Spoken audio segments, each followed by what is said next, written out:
এমন কিছু scientific experiment যা কোনো কালো জাদুর থেকে কম নয়। কোথাও একটি চেন বেঁধে নিন, তারপর একটি বড় রিংকে এর ভেতর ঢুকিয়ে উপর থেকে ছেড়ে দিন। ফলে এটি চেনের সাথে নিজে নিজে গিট লেগে যাবে এবং এগুলো একসাথে বেঁধে যাবে। বোতলকে নিচের দিক দিয়ে কাটুন এবং পলিথিন লাগিয়ে রাবার দিয়ে বেঁধে নিন।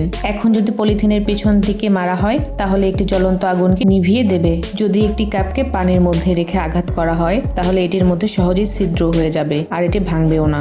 সিরিজে পানি ভরে ঝুলিয়ে দিন, তারপর এর নিচে লেজার লাইট জ্বালিয়ে দিন, তাহলে অন্ধকারে পানিতে থাকা ব্যাকটেরিয়া দেখতে পাবেন। একটি গ্লাসে পানি নিয়ে এর মধ্যে কিছু নেল পলিশ ঢেলে দিন। এখন এর উপর আগুন জ্বালালে পানির উপরও আগুন লেগে যাবে। একটি মোমবাতি নিয়ে এর উপর আগুন জ্বালিয়ে দিন, তারপর একটি বোতলের পিছনে লুকিয়ে রেখে বোতলের সামনে থেকে ফু মারলেও খুব সহজে মোমবাতির আগুন নিভে যাবে। ক্যানের কাছে নিয়ে বেলুন নাড়ালে কিছুই হবে না, কিন্তু বেলুনকে চুলির সাথে ঘষে ক্যানের কাছে নিলে ক্যানের ইশারায় নাচতে শুরু করবে।